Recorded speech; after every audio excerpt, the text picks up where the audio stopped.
Real Estate Rockstars. Hey, I just interviewed two of my friends.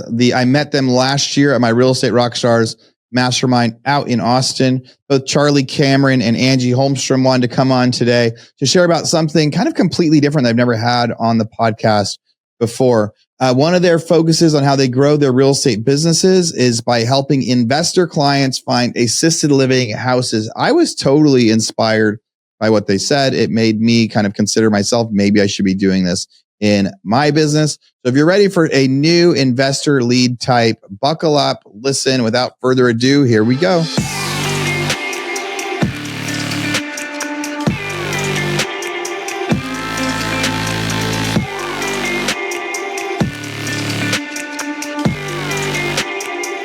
All right, let's get started. Well, today we get two agents for the price of one. So it's time to say hi to both of them. Hi, Charlie. Good to see you again. How are you? I'm great, Aaron. Glad to be here. Thanks so much for bringing me on. Yeah. And where do you live right now? Where are you coming from? I am in Virginia. I'm in the Northern Virginia area, Woodbridge. Northern Virginia. How long have you been there? Just a few months. Just moved from Destin, Florida.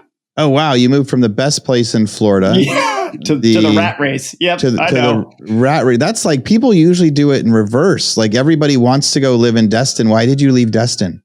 My wife is still active duty. I formerly am active duty, so she's at the Pentagon now. So we had to make that move. You don't say no to the Pentagon. They're like, you got to move. You're like, okay. Hopefully we get back to Destin someday, since everybody wants to get there. How long have you been an agent, Charlie? Just over 5 years. Yeah, cool. Angie, how about you? Good to see you. Hey there. How are you? So you're from Seattle? I am. I'm originally from Canada, but I moved to Seattle 20 years ago. Yeah. What brought you to Seattle? I was a nurse. I finished nursing school and moved down here. I'm only about 3 hours from where I grew up. And then when did you become an agent? 8 years ago, I was an RN and my husband builds new construction homes.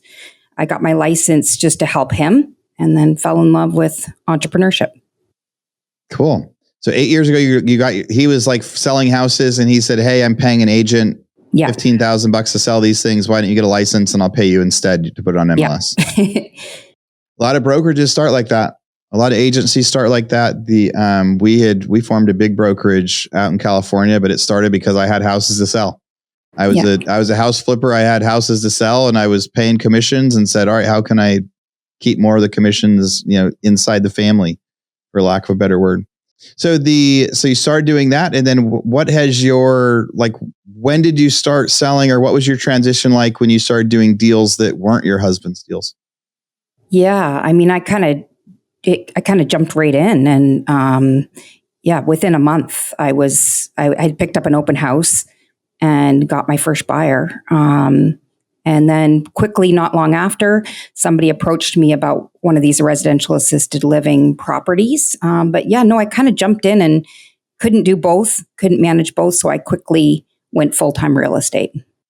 Yeah. And we're going to go deep into kind of the residential assisted living, but did you start doing that then like 7 or 8 years ago? Yeah, I did actually. Probably on year 2, I started doing residential assisted living. Which we can talk more about. And that became your focus. How about you, Charlie? What was your first couple of years like? Yeah, I was actually active duty military for 11 years. I started investing in real estate along that time. Like, hey, maybe I could leave active duty earlier if I do this. Yeah. I realized before long, like, nope. Just I owed 16 multifamily, then I went to short-term rentals. I was like, this is not going to do it. I'm going to have to do something else. So I got my real estate license on the side, started selling houses, and then quickly my income part-time was as much as my active duty military income. I was like, okay, this was it. So then I jumped ship. I'm now just a reservist for the Air Force, but I went full-time selling houses. I started with investment properties. That's what I knew. But then I realized, wait a minute, I know military folks and they always have to buy and sell a house. And I could serve them better than most of these agents who, don't have any military background. So that became my focus for quite a while. And then I, as my investment portfolio, as I was focusing on that again, I was had some partners that had gotten into residential assisted living, and I said, "Whoa, what is that?" And so I jumped in. We quickly built a portfolio, or now have a mastermind, and it's been a really fast journey. But we realized that there's just a lack of agents like Angie that know what residential assisted living is. So that became very surprising to us. Yeah. I mean, I know there's a lot of listeners that kind of have that dream of, so you had a paycheck, you got your license on the side, you didn't really have to risk it all to do it. And then and then you started making enough to go, okay, now I'm making enough. And so now I can leave active duty. And that's, I think, everyone's dream of, like, before you go into a commission only deal, that you get to test the waters and see if it works first. Are you glad you did it like that? Would you do anything different with that? I will say it's tough to balance for sure. Like, if you've got a full-time W-2, I worked in a vault too, so I didn't have my phone on me. Try selling houses without your phone on you during the day. Yeah. So that was an interesting challenge. I'd have to take leave to show homes. I'd have to do all sorts of different things. But ultimately, I was able to leave the military right before, literally the month my daughter started kindergarten, and we were within walking distance. So the month I left, I got to walk her to kindergarten and first grade. So for 2 years, I've walked her to school, picked her up at the gate after school. And I knew immediately that it was worthwhile, that I was all of a sudden able to, both being active duty military is tough too. So being able to have that flexibility and really put back into my family, because I could determine my own schedule, be my own boss. Huge difference. But to get there, I had to make sacrifices along the way, because I had that full-time job. I had to sell houses nights and weekends. It's just inevitable. Okay, dinner time. I got to write an offer. But if you're willing to accept that, and you're willing to, I think it's important that if you've got a family, to bring them along the journey. My daughter went to a lot of showings with me, but that way you have a combined goal. Build the vision of, hey, I'm going to do this for us. It's going to be painful for a year, maybe 2, but ultimately it's going to be worth it, because here's what it's going to look like on the other end. And I think that's pretty powerful. So for folks who are listening that are like, I don't know if I could do both, you just have to set the expectations properly. Yeah. That's like the entrepreneur journey. There's 2 options. People can quit their job, dive all in as an agent, and know that they've got a few months to start making money. And when I quit my job to become an entrepreneur, I had 2 months in savings. And so I knew that I had a couple months to start making money back.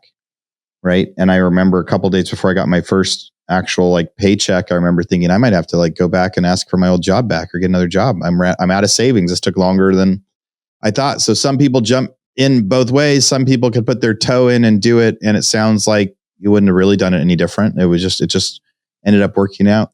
Angie, yeah. So within a couple of years, you start transitioning from open house leads to assisted living leads or clients, or however we should refer to it. But you started transitioning into that. What was that transition like? Yeah.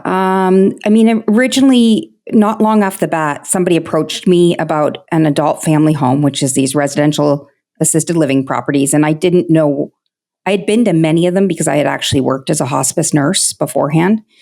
So I'd visited many of these properties, but I didn't know how to go about the real estate piece. So there's only about 10 agents in my area that know how to do these. So I became friends with a few of the people and kind of picked each of their brains a little to try to put the pieces together of this, and used other resources, like there's lawyers that know this. And so I kind of just networked and to get the skills. And I did share a transaction with another experienced agent to try and kind of tag on and learn the skills for these.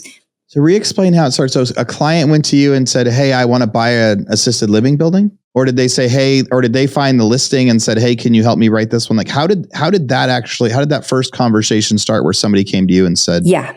Yeah, good question. The first one came up, an agent in my office approached me and said, hey, I remember you saying you were a nurse. I've got a client that wants to sell an adult family home. And these are typically regular homes, 6 to 8 patients or residents. So they're just like a regular home. But he said, I don't know what to do with this. And so that's when my brain started thinking, gosh, there might be some potential in this for me with my nursing background. Now, you do not need a nursing background to get into this, but it did help me to kind of make that leap. So it was it's a single family home with a business attached to it. Correct. So the owner's trying to sell their house. They're trying to sell their house, which was a 4 or 5 bedroom house. It just happened to be converted to assisted living where someone in there was working. And so they were essentially getting more than your average rent at that house by the way that it was set up. Yeah, you got it. It's kind of like having a daycare or preschool in a home. That if I guess that's the closest model you could relate it to. But yeah, and then I've done all sorts of these where the person, most of the time I'm representing a buyer on these. And some of them want to just be investors in these properties, and some want to actually, majority of them want to own or occupy, like live upstairs and run the business downstairs.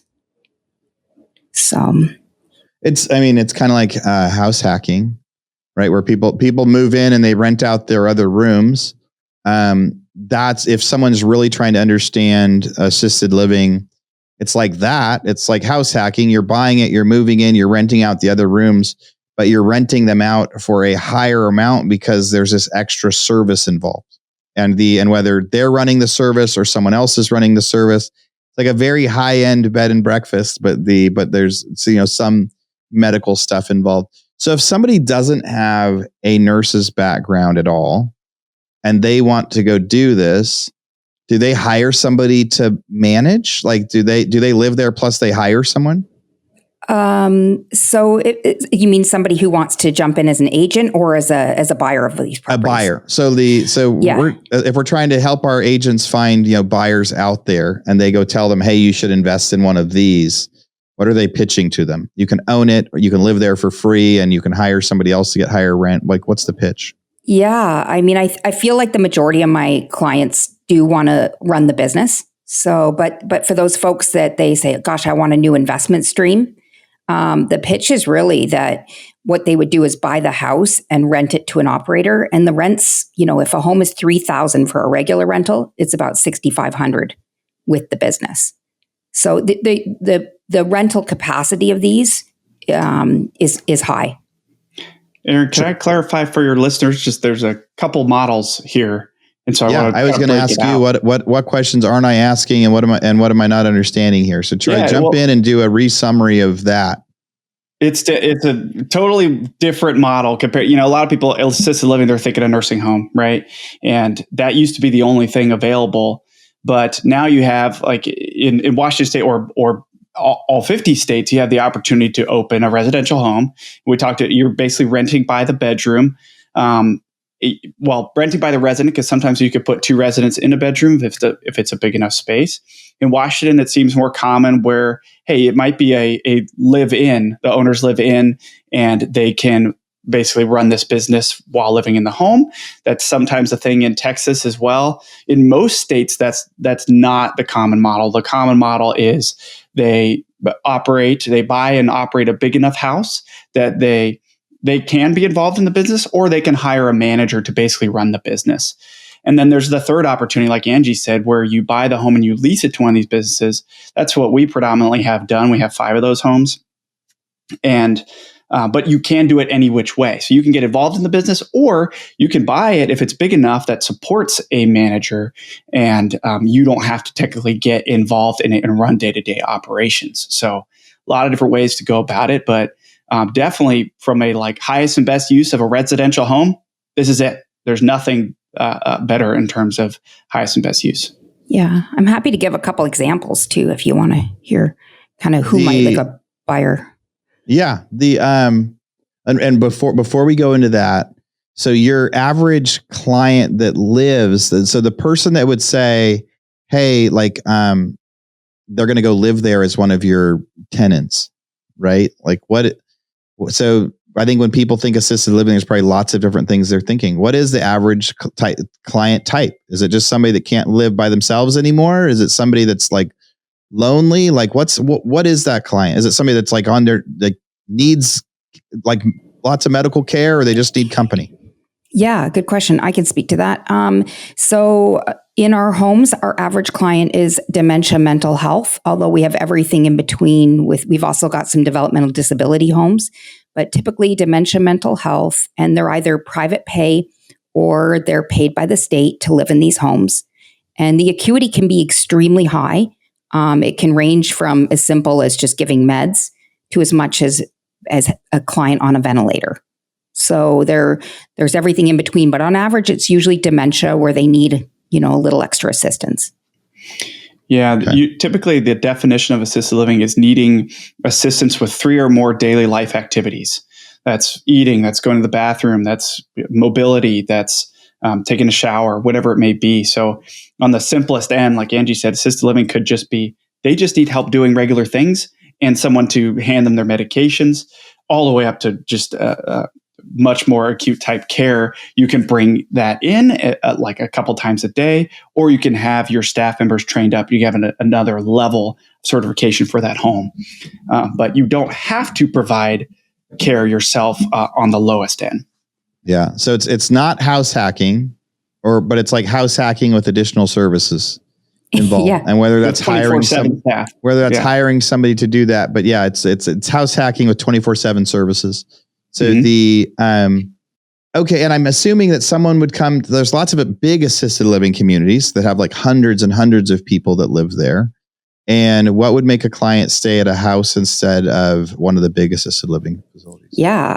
I mean, I think they get a home environment. They get typically more consistent caregivers, better pricing. And then, of course, with COVID, where we would see, infections run through the facility, you're kind of contained to a smaller community. Safer. People tend to love them too, because they get home cooked meals, that kind of thing. Yeah, more personalized relationships. There's like, so let's give an example of either of like a recent deal or a current deal that you're looking at. Of what does that look like? Is it on MLS? Does it get listed on MLS? These get listed. I'd say 60% get listed on MLS. They're usually, the property is listed as undisclosed, so that they can protect the residents, so the residents don't move when they hear a home is for sale. And then a lot of the rest of the stuff is just word of mouth through the community, but definitely they're listed. To give you an example, I had a physician, and it doesn't have to be a medical person, but she just happened to approach me, said, I want another income stream. I'm looking at buying my first adult family home. And she's got some friends that would operate it. So I help her find a home. And in this case, it's an existing home. So it already has a license and it already has residents. So she purchased the home and she purchased the business. And so did she found it or you found it? I found it for her. I mean, I have a list of about like 20 that are for sale right now in Washington. Okay. And how did you get that list? So right now, so think about this. So now we've got an agent that listens to this and says, okay, I want to go. I convinced one of my clients that they want to buy these. How do I go find them? Because looking on MLS for stuff that's undisclosed and just crossing your fingers and calling and saying, hey, I hope this is an assisted living, does not sound like the best plan. Yeah. So now if an agent says, all right, I'm ready, I need to find an assisted living facility for sale to buy for my client, what do they do? Yeah, great question. I think number one, if at the very simplest, is you can search by bedroom count, 6+, and maybe find something in there. For me, I search by keyword. So the minute AFH, adult family home, or the word adult family home pops up in my MLS, it emails me. So I search by, that's how I know the second something comes on. Okay, so it'll be somewhere in comments, AFH or adult family home. Or you could buy any house with 6 bedrooms and turn it into something like that, but then you need to hire an operator, find somebody. Correct. If somebody wants to buy an existing one that already has customers, it just needs a new owner and operations, they would see something in those comments. Yeah, you got it. Some people will search by undisclosed, but then you miss a lot because sometimes they give the address and sometimes they don't.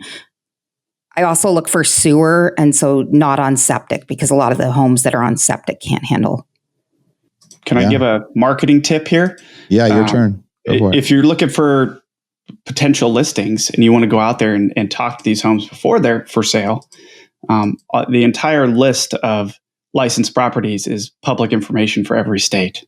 So you can go to the licensing agency for that state and pull the whole list. We literally did this in Phoenix where we mailed them all, and we got like 30 calls back. So you could definitely get some really good leads and build your listing base on residential assisted living homes because it's just public data. Yeah, that's true. I had a client looking for a certain city, so I sent a mailer to the 30 homes in that city, and people like to sell these off market because of the privacy. So then I got 3 calls back. Yeah. So it's a lead type that anybody could actually go target it. Probably a higher reply type than normal because they are more likely to sell off market than on market. So they're more likely to reply to a call, a text, an email, or a letter that says, hey, I want to buy this off market. And if somebody that's listening right now wants to go do this, right? So now they go to their city and they pull up the list and there's a list of 50 houses. What do they say? If they call them, if they text them, they send them a letter, what are they pitching to them? Yeah, I think even sooner before you get to that, if there's a chance to kind of show up at a networking thing on these, like Washington has different groups that are involved, and you can kind of just start to meet a few people in person and learn. And then the pitch would be, if they have a buyer or a seller, is I'm an expert here in this field, would love to help you. I've got a buyer. Or if should you need to sell, I know buyers. Kind of discreetly. They want that. Yeah, that's what I'm really trying to get into is like, what's the exact script? So if you cold call somebody that owns the home and you're saying, hey, is this the owner of so and so? Because you don't necessarily want it to be you don't want to be the wrong person that you're finding it to, I'm assuming. And then so it's important to say like, hey, have you had any interest in selling this? I could probably do it discreetly without telling anybody. So discreetly is part of it. What are the other things that we're trying to stand out if they end up getting more than one call? Yeah, interesting. I mean, for me, I do feel like the gold mine is in the Facebook groups. So a lot of times I'll just post a property in the Facebook group that I know about, and then people are calling me. Okay. So, and then the letter that you sent, where you said you sent a letter to 20 people. Yeah. What did your letter say? Oh, yeah. Good question. In that case, I had a specific buyer. It said, hey there, I have a buyer fully qualified. She's completed all her training. Her financing is pre-approved. She's really interested in purchasing something in your property. Please call me to learn more, essentially. Perfect. Cool. So that's a great script to put on a letter as they're reaching out. And in that case, you're saying, hey, I already have somebody that's ready. Charlie, any scripting ideas, letter ideas, things that people should do? Because I think it's a great idea to go print the list of who's out there. Yeah. But then if they're going to, and so like joining the Facebook groups was one idea. Join like the local groups of people that do run assisted livings is another one. And then if it's just going to be cold outreach, any other ideas similar to Angie's? Yeah, I would add to, hey, yes, I can bring you a buyer, and I have an investor list potentially, right? They're qualified buyers that we can do this off market so that you don't have to take it to market and you don't have to advertise publicly that you're selling it. And the third is most of these homes have no idea how to value them. They don't even know what their homes are worth. So if just kind of putting it out there that, hey, I can help you value this home and determine its real worth and then help you sell it for that value is key here, because most of them they have no idea. I talked to an owner yesterday here in my county, and she's like, well, what's it worth? I was like, well, I have to see your financials, right? But she doesn't know what her home is worth. And I was talking about buying it from her, Right. The house is one value, but the business is another. Yeah. And we split it. If you're just going to go, you could go buy any 6-bedroom house off MLS and turn it into a building, but then you're just paying comp for 6-bedroom houses. But if you're buying an existing one, it's the comp for like, what if everybody moves out and you sell it as a normal house is lower than if you're buying it with the existing business in place or the existing business layout in place, because that's why it's like in theory, you should be able to pay more for a successful Airbnb than you would a normal house in the neighborhood. If it already that's a has good example. Backup. Yeah. Charlie, what's kind of the stats or the future behind this? Why should agents or investors start looking heavily at this as an option? Aaron, that's a super good question. The writing is on the wall in demographics. So boomers are, the oldest boomer I think is 78 or so. And that population is massive. And they are not, most of them are not yet in assisted living homes. Right now, according to most sources, we're about 1 million beds short. I'm an engineer, so I've went and gone and looked at the data, and to me, it looks like it's way more than that. We might be 1 million beds short in each state. Because if you look at it, there's about 1 to 5% of beds per seniors over age 85, which is crazy because 7 out of 10 adults will need assisted living care in their lifetime. So right now, there's already a shortage. The supply will double. So the age over 85 is going to double by 2040, that whole boomer generation aging. And there's just not enough supply. So, this model is absolutely beautiful. When people compare these great homes with a higher caregiver ratio and better care in a home-like environment near their houses where they can visit mom and dad, compared to those big box facilities that smell, that have 1-to-30 ratios, it sinks those big models. So these residential care homes are not just incredibly needed, but they do incredibly well. And there's not enough real estate agents that know about this and that are experts in it, like Angie. And so, when you find an expert like Angie, and we have an expert in Phoenix, those are like the two experts on the model that we know of, and we run a massive group on this. And this is a huge opportunity for agents to become an expert in their market and double end most deals, because again, they're off market. Plus, they're getting commission on the business. Or if they do like what we did, the lease to operator model for our first few, they're getting a commission on a 3 to 5 year lease too. So there's really a huge opportunity to be the expert on it and be the off market key person in that area. Yeah. So if we're buying a rental, there's like these rules of thumb to know if it's like underpriced or overpriced. Like one, we can use comps to know, or we used to use the 1% rule, which doesn't really check out anymore. But for a long time, it was like, hey, well, I guess it still checks out. It's just hard to do.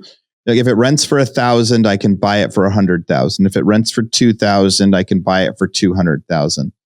But like, is there a rule of thumb? Like you mentioned that if a house rents for 2,000 or 3,000 normally, you're going to make 6,000 as an assisted living. Now, is that 6,000 net after expenses? Is it night? Like, and so when you see somebody, because somebody might have one for sale, what am I trying to say? For multifamily, when we look at it, we know if it's a value add or performing properly right now.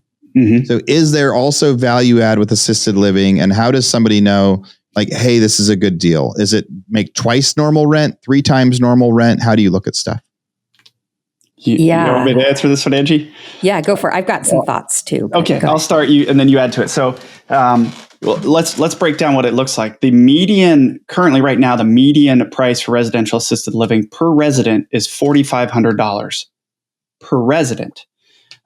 So you do the math. If it's a 10-bed home, that's $45,000 a month. That home would maybe rent for $3,000 on its, $3,000 to $5,000 on its own. So that's what we mean by highest and best use. Now, of course, you have full-time staff. That's your biggest expense. So there's definitely expenses and stuff involved, but run properly, a 10-bed median home can cash flow anywhere from 10 to 20,000 a month. That's with hiring staff and managers and the likes. Now, Washington State is a little different. Their income's quite a bit higher, and Angie, I'm sure will speak to this. So they can have smaller homes that do pretty well. So when it comes to valuation, you do have to it's a resident. Well, it depends on the state and the type of home. There can be commercial home-like residences, but if it's a residential home, it has to be kind of valued that way from an appraisal perspective. And that's where the business piece adds on a whole bunch of value. What do you have to add, Angie? Yeah, I think some of it's an art. Like I had one investor recently and it was his profit after his mortgage, and all the costs are typically covered by the person the owner operator. So his mortgage was going to be $6,000 a month. And I thought he could rent it for $8,000. And I think that's a heck of a good return because when rates come down, but he wanted more of a return. So I think it's kind of, again, that local knowledge of knowing, somebody who knows what these things would rent for. And, obviously breaking down what his mortgage would be. There's no real formula. I mean, I think the key right now is just to get in. And then hopefully when rates drop, you've got better profitability. So you just heard 2 different models. I talked about owning the home and operating the business. Angie just talked about leasing it out. And we do the same thing. And we look for, hey, we want to cash flow $3,000 per home after it's leased out. And that's when we don't touch the business at all. We let them get the $4,500 or whatever per resident and run all the expenses and everything else. Yeah. And we actually handle less maintenance than we would on a single family rental in that case. Yeah. So one model is you own the building and not the business, right? But you rent the building for more than you normally would to the business person, to the person that's running the business. So that's one model, and that makes a lot of sense. You're like, yeah, instead of renting it for $4,000 a month, you're going to rent it for $8,000 a month. That guy's willing to pay more because you're okay with giving him a long-term lease and letting him run an assisted living out of your house, because not everybody is going to say that's a great idea or whatever. So he's willing to pay more because he can run his business there.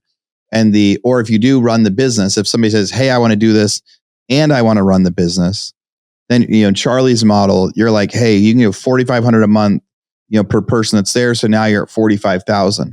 But then maybe you have two or three, you have like three full-time people for a 10 person house. Yeah. Around the clock, 24/7, you have to have somebody there. And then depending on the size, you usually have double shifts during the day or more. It really depends on the type of care you're providing so you could have like four people working there, paying them $5,000-$6,000 a month. So your just salary cost could be $20,000 to $30,000. So you're bringing in $45,000. You may pay $30,000 in staff, plus you've got some other costs in there. So maybe that's where you're getting that $12,000 to $15,000 net minus your mortgage. If you self-operate and you're doing all the work. But that's also why an operator would maybe be willing to just pay you $8,000 a month for it and not own it, because he's still going to make that extra profit. Or maybe they're going to be doing some of the labor too as part of that, so they can hire 3 full-time people instead of 4 because they're going to live there and they can be the legal fill-in or whatever. So sounds like a really interesting model. I haven't dug in with anybody on it before. As I grew up, one of my best friends, his mom ran an assisted living home that he lived in. Right. So part of his chores was like bedding and things like that growing up. So it was always a part of how they survived and how they did life. And they did it as a way of survival.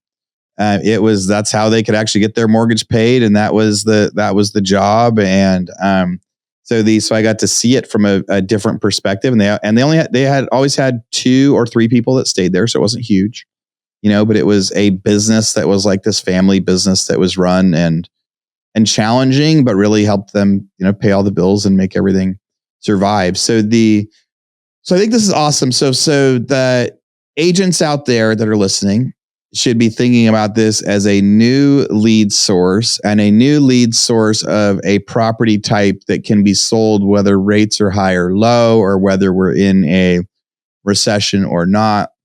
When you're talking about, and maybe it's easier to do this when it's hard to buy other deals, because if you have investor clients out that are saying, bring me a 6 or a 7 cap, but you just can't get it with rentals right now, or you can't get it with Airbnbs right now, just because rates are higher and it's tougher, this could be a model. So agents, if you've got people out there that you've got investor clients and they haven't talked about this, sounds like it is worth communicating and saying, hey, there's this other option. And this is the sort of thing we can start to look for. And then I think the first advice, Angie and Charlie, you guys gave. So then if they go to their investor clients and say, hey, do you want me to start finding some of these? They set up some auto searches on MLS for adult homes. So they try to see what's actually getting listed. They maybe farm out to all of the companies out there that are running existing companies and saying, hey, I have a person that's interested in buying. And then when you get there, you can see if there's actually, maybe that owner is already renting to an operator, or maybe that owner is self-operating and ready to sell the business. We've only got a couple of minutes left, but like, what's the net? What am I missing for what they should do next? So an agent says, hey, I'm in. I like the idea. You guys have convinced me. What's the first thing I should do? Yeah. Go ahead, Angie. Well, I mean, I feel like the one piece that we haven't really chatted about is financing. And I think they need to kind of find a local lender, and maybe they need to connect with Charlie and his group if they're new in the area and they don't know anybody, kind of make some connections. But here in Washington, the lenders that I have, you can actually get these financed under conventional loans. So yeah, I was going to assume that it was a normal loan because you're buying a house. It is. Yeah, it is a normal loan, or it could be a business loan. But I feel like just kind of initially making those connections with a couple people, just networking stuff. Does it sell for a lot more than a normal house would? These do, yeah. Mm-hmm. Yeah, the value of a home that's converted is probably 100,000 more value because it's got, wider halls and grab bars and sprinklers and things, and then the value of the business on top of that.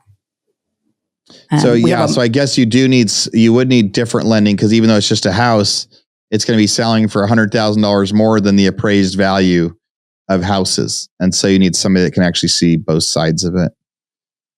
So that should be one of the first steps, is not only find the deal, but also find lenders that are interested in doing deals like that. Yeah, that's my thought.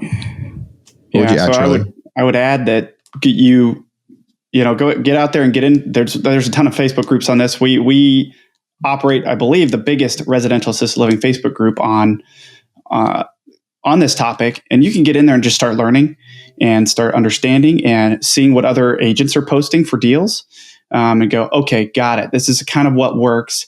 And you can build an investor list very quickly as well by going out there, finding some in your market and posting them there, right? That's a good way to get started. A little bit of trial by fire, but you can kind of test the water, start to build an investor base, figure out who's interested, start talking about it as an interesting model. If you're an investor-focused agent, which everybody should have a little bit of that, I think, then you could start talking to your investors, like you said. And then, you can start listening to podcasts, start getting more information, and build your investor list. Start getting those off-market deals, because this is going to get really big very soon. Maybe this episode will help with that to some extent. But we are always looking for assisted living agents, experts for our mastermind members that are trying to start this. And there's just not a lot of them. So if that's you and you're listening, reach out, because we need great agents that want to do this. If you have, if this sounds interesting to you remotely, or you have a healthcare background, or you're good with numbers, you can dominate by being the go-to agent on assisted living in your market. Mm-hmm. Yeah. And likewise, I'd like to have connections with people in other states too. So feel free to use me as a resource as well. So that's a great way to be able to close out. Angie, what's the best way for people to come find you and to be able to reach out, talk to you, ask you questions, anything like that? Yeah. I mean, email. I've got a Facebook group, Angie Holmstrom Homes. Angie Holmstrom Homes is your Facebook group? Yeah. Yeah. I have an Instagram as well. What's your email? You got to say your Instagram, your email, or your phone number out here, so that way 1,000 people will message you tomorrow. My email, Angie at Windermere, WINDERMERE.com. Cool. It's ANGIEH at Windermere.com for the email, plus Angie Holmstrom. You can find her on Instagram and Facebook. Charlie, how about you? Yeah. Come join our Facebook community. It's facebook.com/groups/residential assisted living. You can kind of chat with me publicly there. Please don't send me a Facebook message, because I have so many, I can't get through them all. But you can also reach out to us through our Masterminds website, the THERAL room.com, the ralroom.com. And you can learn, get some free resources there. You can reach out to us if you're an agent. Certainly, we would love your help to refer our members to. If we can help educate you through our Facebook group or anywhere else on how to do this as an agent, we'd love to. And I've got to ask you, what do you think about the Real Estate Rockstars Mastermind? Love it. Yeah. You're coming back this year, and it was awesome. You guys are coming back in Austin, right? Yeah. In March? Yeah, definitely. Charlie and I met there. We had I absolutely loved it. Yeah, that's how we met. And we hit it off. That is such a cool thing to add, right? Like because I've been talking recently, we've got some seats left. I get to brag about it a little bit to people. But so that's one really neat thing. So because now you guys are like working together on some stuff, like obviously this sort of stuff, like you guys met out in Austin at the Real Estate Rockstars Mastermind next year.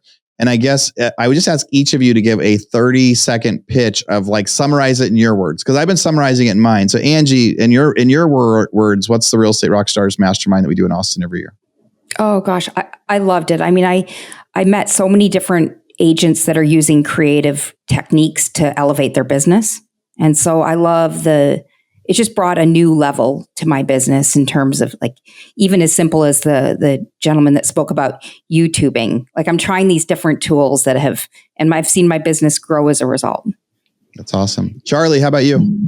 Yeah, I would just say that every time I think I know it all, I go to something like the Real Estate Rockstars Mastermind, and I'm totally blown away by how little I know and how much more I could implement in my business. And not just like, oh gosh, now I have to do YouTube and SEO and this, that, and the other, but also the pieces of how to automate, how to delegate, how to eliminate, how to prioritize, so that and how to hire so that you can like grow without it destroying like your time, right? How to grow effectively in the time that you have is probably what I get the most. Well, that and the networking. Like I made so many friends there that now I talk to Angie quite a bit about assisted living. It's cool to build networks with people who are doing things that you can't even fathom yet, and then they're willing to help pull you along. Which you're a great example of that, Aaron. Just like the Facebook group that comes with that, and the access we've had to great entrepreneurs like yourself is absolutely incredible. It's been so fun. So again, if you guys want to talk to Angie, I really think you should talk to all of us. Go to Angie H at Windermere or Angie Holmstrom on her Facebook group. Charlie has his residential assisted living Facebook group. We'll have some of that stuff in the show notes as well. I love to talk to people on Instagram. It's at Aaron Amuchastegui. But you don't have to spell my last name. Usually if you go to Aaron A, I'm going to pop up as the one in there. So I've grown enough and I'm lucky enough that you only have to get to Aaron A to find me. And then if you want to know more about our Real Estate Rockstars Mastermind, go to realestaterockstarsmastermind.com. We're really creative with our names around here. Charlie and Angie and I would love to have you guys join us. So if you're looking for stuff, Charlie's got his mastermind, and we've got our Real Estate Rockstars Mastermind. We would love to meet more like-minded agents that are just looking for their people, because I believe what we have is our people. So Charlie and Angie, thanks for coming on today.